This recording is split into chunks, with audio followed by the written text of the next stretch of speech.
My name is William Ridgley, and my relationship with the church is we are trustees of this property, and we have to maintain the outside of the church, the culture of the ground, trustees of the ground, the graves, and we're having it painted right now. And my relationship with the church, before we transferred to another church, I was a member of the choir and the Sunday school, and my mother and my father were members of that church also, and my brother.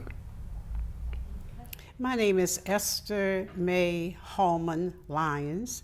I am a former member of Pleasant View Historical Church. I went to school here, elementary school here, and I am now a member of Fairhaven United Methodist Church. When I was a member here at Pleasant View, I was the organist for the church.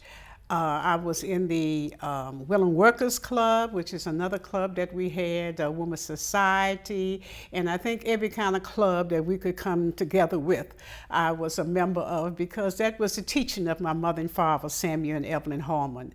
And so this is a teaching that has started from my youth when I was in elementary school and has now transferred to Fairhaven United Methodist Church.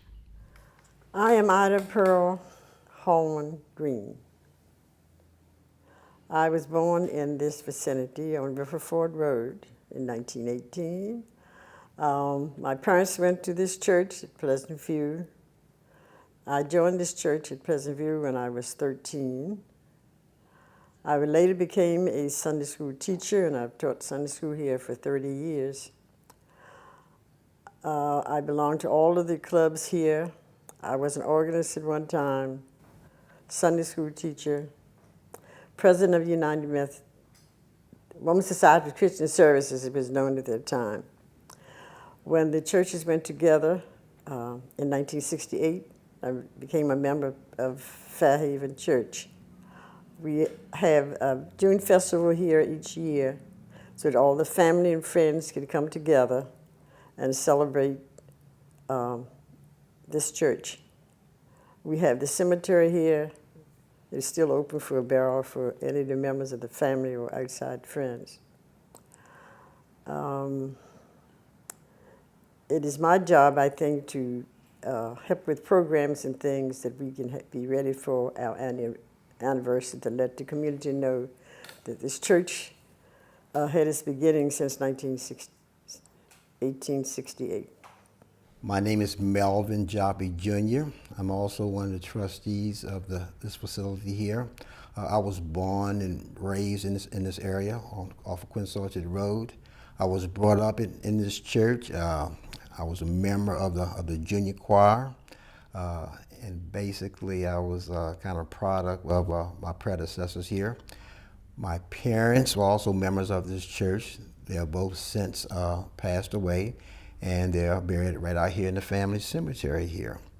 So that's basically my connection here in this community. Yeah. Thank you. What is it about this place that meant so much to your ancestors? First was the struggle to save money to buy the land, 3 acres of land for this church, which was in 1968.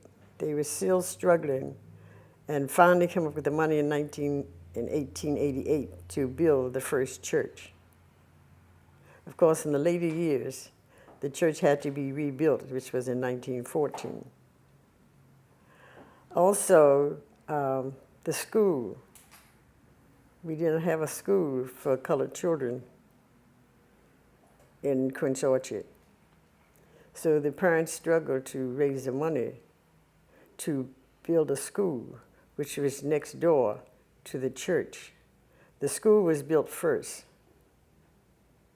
and then they built the church. They had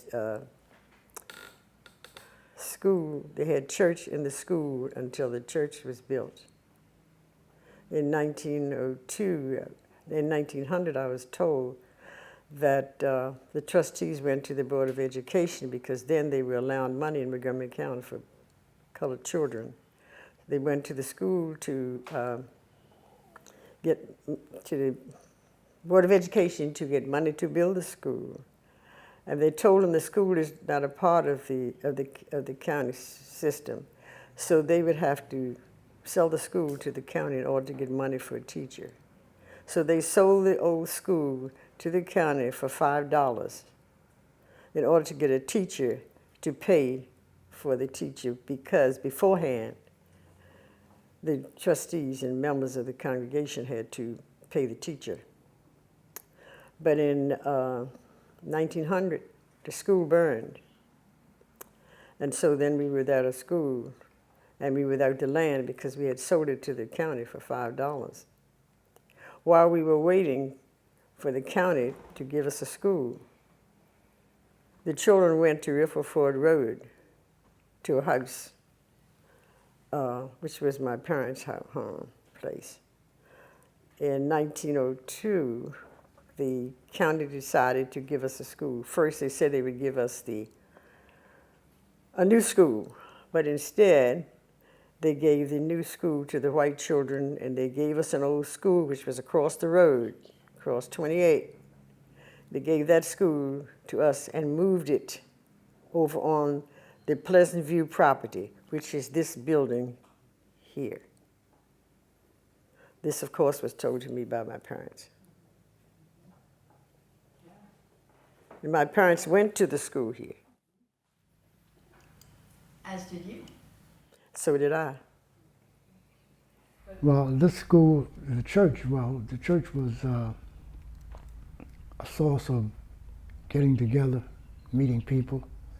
And it was sort of like the only place you had to go to meet people at that time. And we had little Children's Day services, and they had Men's Day night, and had activities during the week. What we used to call them teas. And they had all kinds of food down in the basement, people were eating. But the biggest remembrance I have of this place here, when I first started the school here, there was a big oak tree out the back. And we were playing hide and go seek. And my first day at school. And I ran to find these people to see where they were headed. And when the guy started running me, I ran into the street and knocked my teeth out. When I got home, I told my dad about it, and I got a big whipping. He said, because I told you not to run.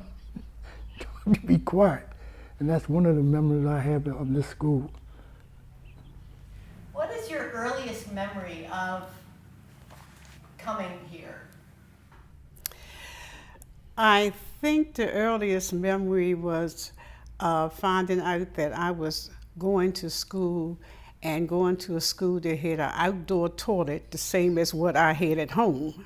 I think when I was coming to school, I was thinking that things were going to be better, but they were the same. So I remember going out to the toilet, you know, even though there was a lot of snow in the ground, because you had no choice. I mean, you had to go to the toilet, so you had no choice. You just had to go out in the weather and everything. But I also remember this potbelly stove here. And I remember, according to William Pearl, that it used to be out, you know, further in the floor. And I remember all of us sitting around at our little benches and everything, and we would have our studies. And the teachers made sure that we studied. They made sure that we learned our lesson. They made sure that we were prepared for tests. They made sure that we passed those tests. You know, we had our recesses and everything, but we were taught that you are here to learn. And that is one of the things that I can give to my elementary teachers. Mm-hmm. Okay. What I'm reflecting on is that how my parents and my ancestors stressed the importance of attending church. We were required to go to church every Sunday. It wasn't an option. And living close by, we didn't really have to rely on vehicles to get us to church. We would walk. I remember during Easter, we would have the opportunity to dress up in our finest. I would be looking forward to the Easter egg hunt We used to hide eggs all over this property. We used to have like vacation Bible school here.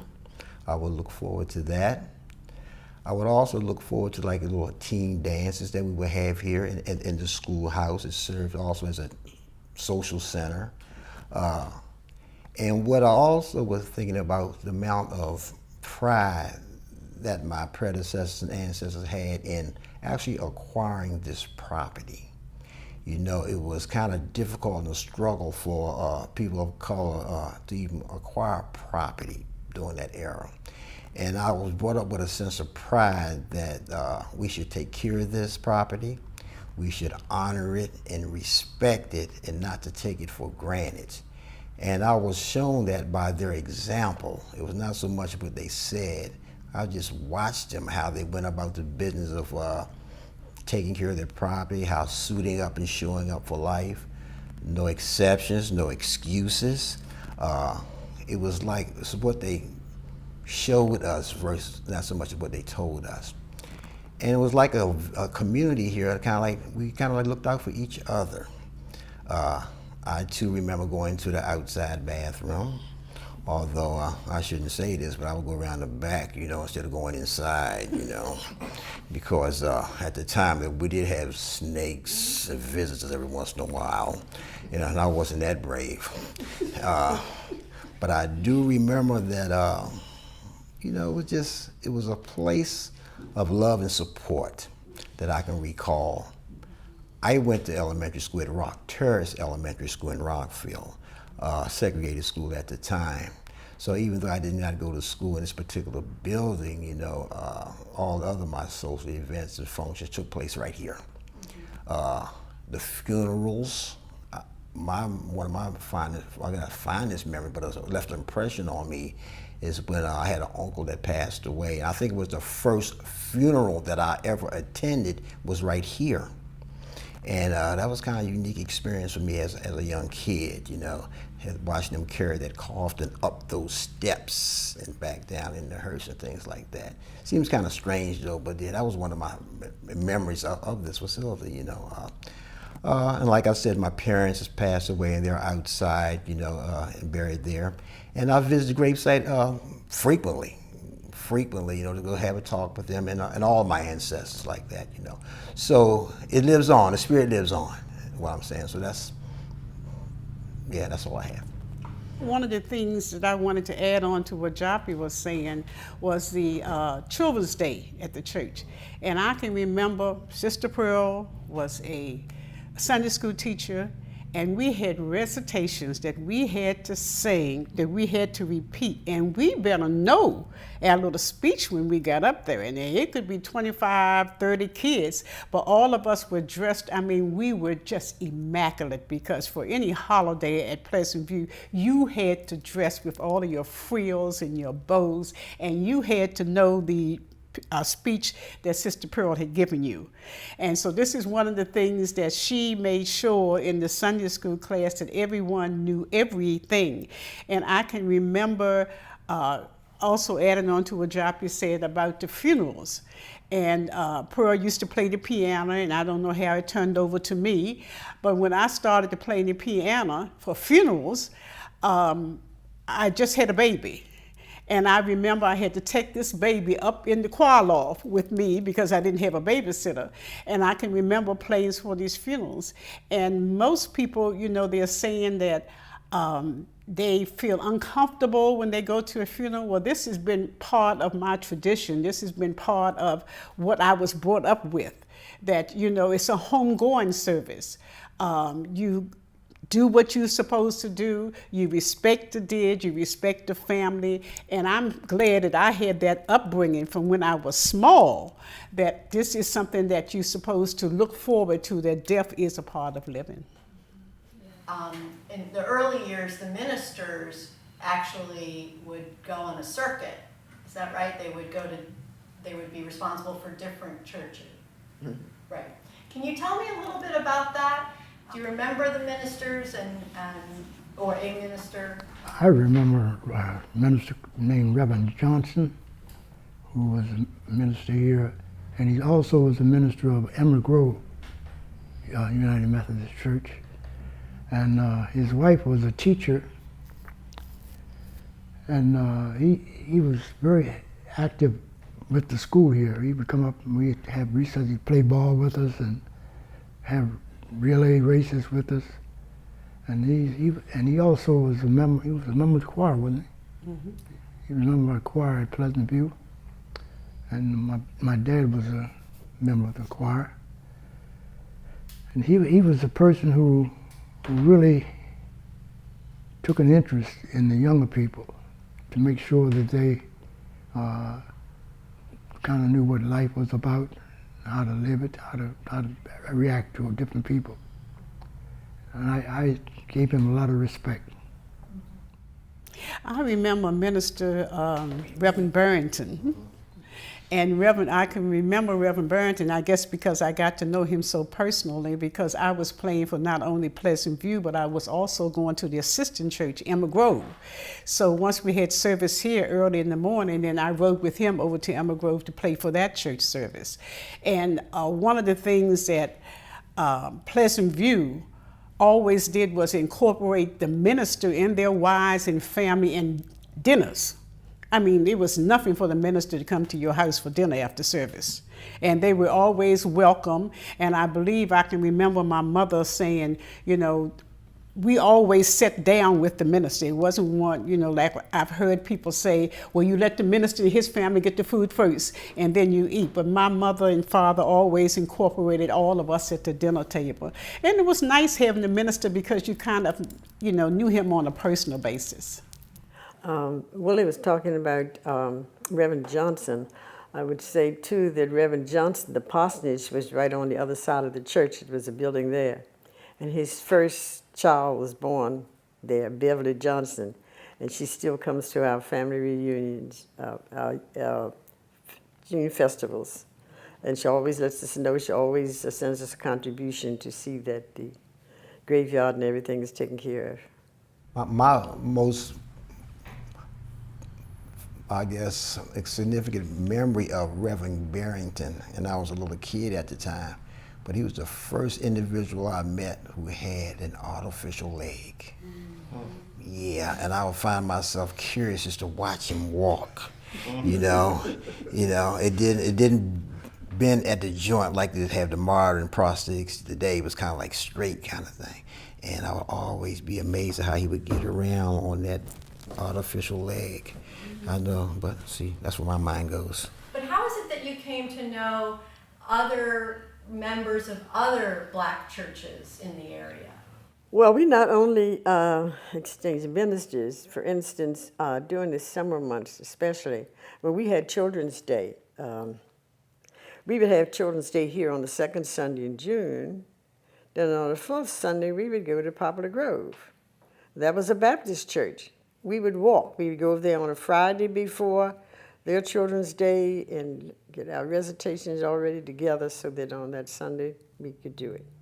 And then the people who had a few cars, we went to the other churches in the community and we did the same thing. We could do the same recitation at another church. So all the churches in the community, we had days. We made a point of not having a thing here when the other church was having it.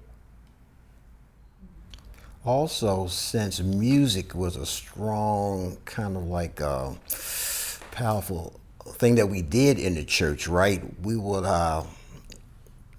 each of the different churches had their own choirs.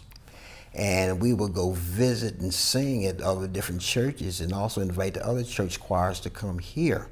So as a result of us going to different churches, performing, so to speak, we got to meet the other members of different churches and their families and siblings and like that. But that music served as a driving force for us to get to know all the different churches. Yeah.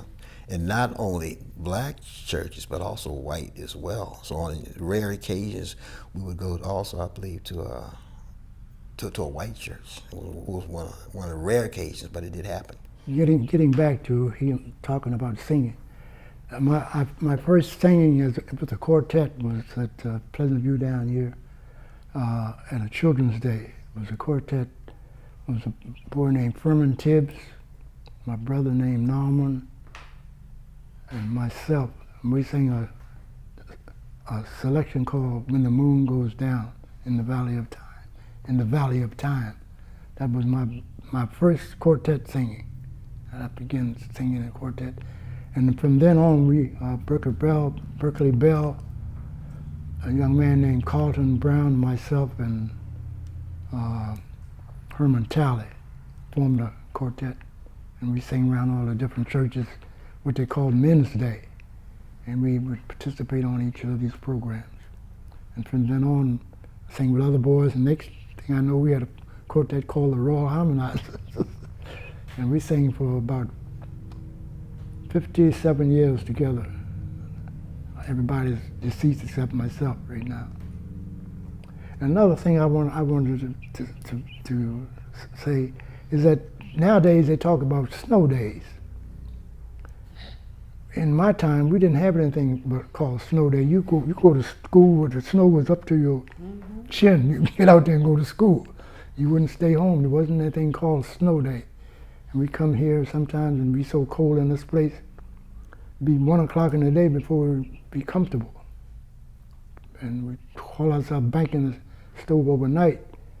But it would burn out and we'd have to take the ashes out and rebuild. And then it used to be a shield around the stove, keep it from falling and burning. And that's the one thing I remember, that we walked 2.5 miles each day to school and back. And speaking of knowing the kids in other communities, Goshen United Methodist Church had Vacation Bible School a whole week, and they had a bus. So anyone that wanted to go to Vacation Bible School, they would come over and pick up us on the bus and take us over, and we would go to school, and they would serve us lunch and then bring us back home. So we had the opportunity to meet other kids at other churches, because they did this for all of the black churches in the area. So therefore, I grew up knowing all of the kids my age. Wasn't there another reason that a lot of you got to know the other kids that were your age besides just the churches cooperating? Oh, when we left here and we went to junior high school, we went to Lincoln Junior High School in Rockville. It was a junior high for me when I went there. It was a high school when Pearl went there. And then that's where we met kids from all areas. But all of the different areas up our way, up county, all came to Rockville because there were no junior high schools in Upper Montgomery County. So they all came to Rockville. So that's how we got to even know the kids even better from all of the various locations. There was only one school of color, and that's Lincoln High School in Lincoln Park, where the buses went all over the county picking up children, carrying them into Lincoln Park to the high school, and that's where I learned a lot of friends from other areas. Yes, and when I came along also, my first elementary school was also Rock Terrace Elementary School, and it was segregated at the time. And from there, I think integration took place when I was in the 6th grade. And the first time I went to an integrated school was Darnestown Elementary School. And I went there for about 6 months while the new school, Travilla Elementary School, was being built. So from there, I went to Travilla Elementary School in the 5th grade. Then from there, like I said, integration had taken place, and I went to Julius West Junior High School. Now it's called middle school. And from there to Richard Montgomery High School. But I can remember as a kid, those bus trips seemed like lasted forever. Because we had to make multiple stops, you know, up in Seneca, you know, sometimes Poolesville, Beverly. They take the long way around, the local. And wow, you know, it was an odyssey, so to speak, you know. But we had to get up early, and you would never even consider missing the school bus. Oh, that was a cardinal sin. We had to pay dearly for that to happen. And I remember my mother, we had 5 of us at the time, my mother would pack our lunches the night before, you know, on our clothes, or taught us how to iron them the night before. So we would get up early, I mean around 6 o'clock, that was early back then, you know, to be ready. Even took our baths in the little tub the night before. Everything was done in preparation the night before. So when you woke up, all you had to do was put your clothes on, eat your breakfast, grab your little bag, and get out that door and wait for the bus. If you missed the bus, I'm telling you, it would be. Did not go back home. You did not go back home. You would. In fact, my father would say, "You better find a way to get to school anyway, and you better get there before the bus got there." You know, something like that. So we had a lot of motivation and sense to be, but what it taught, self-discipline. And I look back, all of that, it taught self-discipline, it taught me responsibility, consistency, and the consequences of your actions. So those values, you know, it just was instilled in so many different ways, you know, in hindsight looking back. But yeah. And then once you got to school, you better learn. You learn. After all that. And back then in school, see, the teachers were allowed to spank the students back then. And I had one fond or not so fond memory. I was in 3rd grade. Miss Campbell was the teacher at the time, and I called her a name that I shouldn't have done. And she brought me in front of the class, and she's sitting in that chair in front of the class, and she had this stick, and she called me up, and I had to lay across her lap, and she started to paddle me. But this was the key. That wasn't the real thing that got me.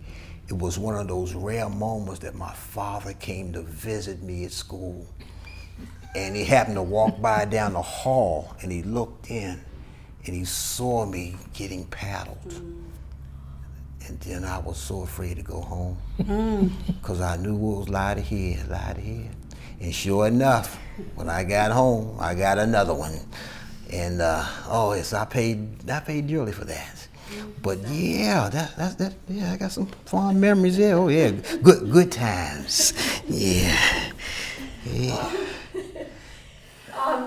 What I'm getting from you all is the incredible support that you all felt. Can you tell me what this place has meant to you over the years? What has it given you? I guess I should say it's been everything to me. It's been, I don't know how I would want to put it. Through it has turned me how to live, the responsibility that I have in the community, the sense of helping other people, to have love for other people, to help other people. It's just something that I can look back to and say how much I've learned from just knowing this place. And nothing takes the place of it. It's something that you live with. It's something that you can teach your children, your children's children. And in conversations, there's always something that you can bring up about the school, about the church, that sort of gives them an opportunity to help and to be involved. Knowing what it means to them, it sort of rubs off on them. And they learn to have that, also that respect and that responsibility of knowing this place. It means a lot to me because it gives me a sense of loyalty to the people who came on before me. And by having a hand in keeping up and having to remember for kids coming after me, like my children, they know we just didn't have this property just for the sake. We had pride in keeping it up and making it look like somebody really cared.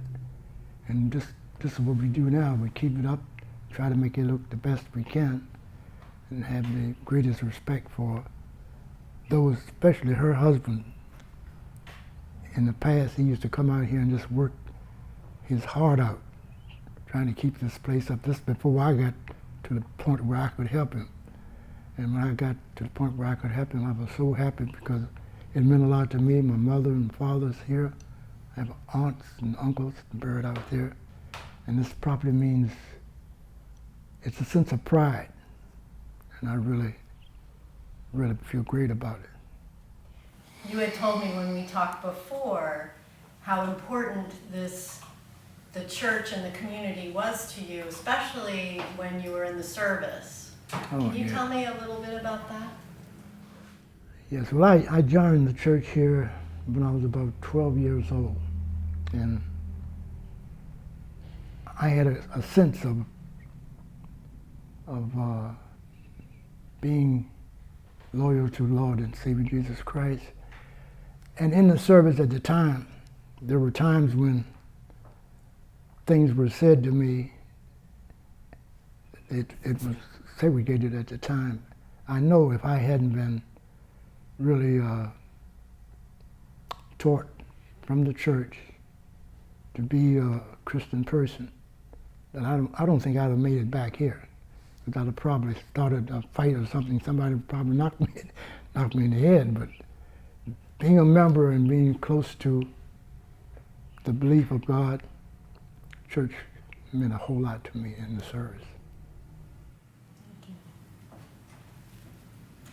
Another thing I remember when we talked is your memory of pearls, was it called, not a recitation, but a song? Yes, yes. We used to have testimonial services. And I can remember people getting up testifying. They'd always sing a song, and then they would stand up and they would tell what the Lord Jesus has done for them and how thankful they are. But I could always count on the fact that Sister Pearl, when she got up, she was going to sing, "Beloved, beloved, we are the sons of God, and it does not yet appear What we shall be, but we know, oh, but we know that when he shall appear, we shall be like him, oh, we shall be like him, for we shall see him as he is." always. A blessing.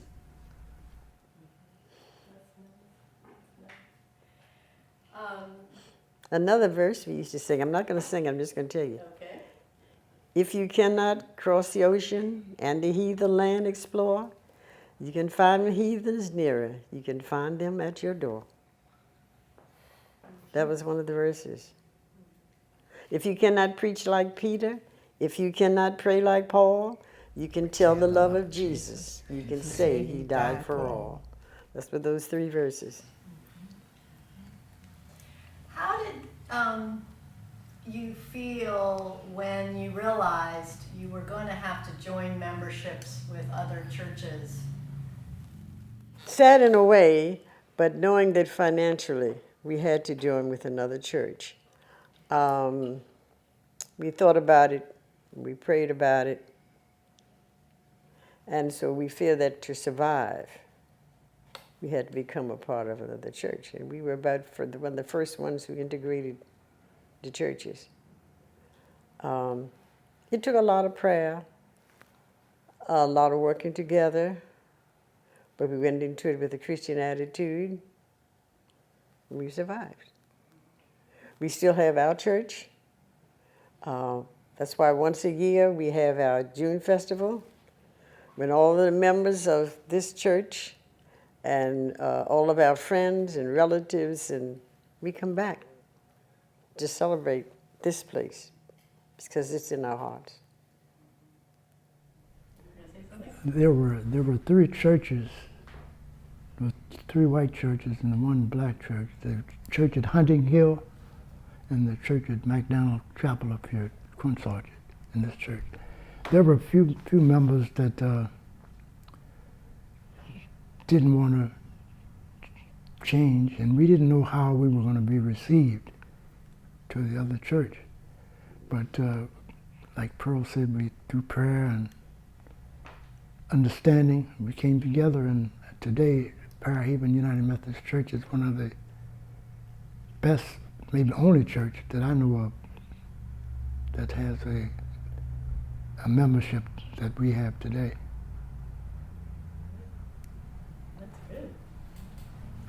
Did you want to give your comments, Yes. Mr. Joppy? Well, I don't even want to be a dissenting party here. No, no. Yes. The reason why I had a problem with it because I wasn't looking at the big picture. I was young at the time and all this was taking place, and it was like our family was being disrupted. You know, it was like I got so comfortable and feel so safe and secure in this church with these people in this environment. It was like it felt threatening to me. Okay, and then it was like when schools were becoming integrated again, I remember how uncomfortable I was during that whole process. And it was like going through this again. You know, this is from a church perspective. But once again, you know, hey, when your parents say this is the way it's going to be, this is the way it's going to be. So I remember doing it, you know, reluctantly, but like I said, but those were my feelings at the time. And I think that was one of the reasons why when I became kind of like old enough, quote, to make my own decisions, I went and joined Poplar Grove Church, Poplar Grove Baptist Church. I felt more comfortable there. And in fact, the minister at the time, Reverend Prather, who's no longer here, he was the pastor that officiated my marriage, my wedding, like that. So yeah, that's all I can say about that. Yeah. One of the things that I remember when the church is integrated is going to McDonald Chapel, and it did not really affect me that much. I guess because when I grew up on Riffelford Road, we were surrounded by white families. And I used to play with the kids. You know, the kids would come up to my house and we would play, catch the, what was that fly that flies at night? Lightning bugs? Lightning bug. Yeah, we would come up, and, you know, they would come up and we would play, you know, catch the lightning bug, and the other ones would come down. So, you know, I had been used to play, even though I didn't go to school with white kids, I had been used to playing after school with white kids. So when they said that we were going to join a white church, I was like, well, you know, a big deal. You know, I played with them and everything. So it didn't really bother me that much. I know when I first walked into the church, I had a kind of feeling like I could tell that some people did not want me there. But I said, I'm here. You know, you're going to have to deal with it, and I'm going to have to deal with it, and everything is fine. What was the importance of the church, the community, the school, all of it, to your social lives? Well, my social life and the church, it was the church, because like you said, there was no other place to go.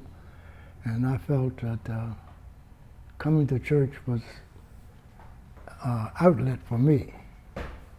My release, I felt comfortable coming to church, felt comfortable meeting my friends at the church, and each time I came to church, I had a greater feeling for those people I met there. And that's the way I felt about it. In joining Fairhaven United Methodist Church, one of the things that we discussed was the fact that we had been used to having a gospel choir. You know, the youth in the black church always had a gospel choir. So we decided at Fairhaven we were going to have a gospel choir. Now, the gospel choirs are always black, and we were joining the white church. And we had white members that said, I've always wanted to sing gospel. And to this day, we have white members that sing gospel along with us. And you're like, we did make a transition.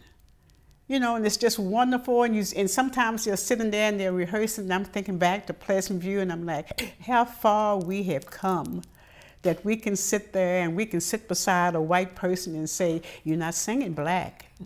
You know, come on, you got to get a little bit of blackness in you, you know, this type of thing. So we had that fellowship at Fairhaven. It took us some time to get there, but we're there. When the things were segregated, we had no choice. So our lives were built around the church. We had all our social entertainments. And we had wonderful entertainments. We had dinners, we had suppers, we had fellowship. The youth fellowship, they had their baseball games, and it's surprising that I can picture Richard Johnson. When we get through youth fellowship, they'd all pile in his car and go over to Wallace Brown's, and they would have a baseball game on Saturdays. That's where they went. They went over there for baseball games. So we had a wonderful time. When we said again, okay. When we went to Fairhaven, we sort of weaved our things into Fairhaven.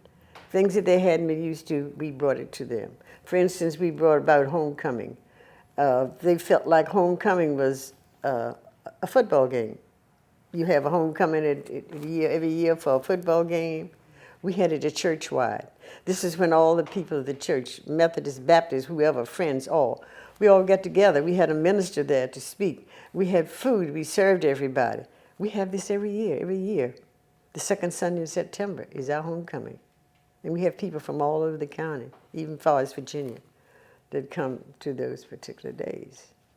We started our Women's Day. We never had that in a black church, in a white church.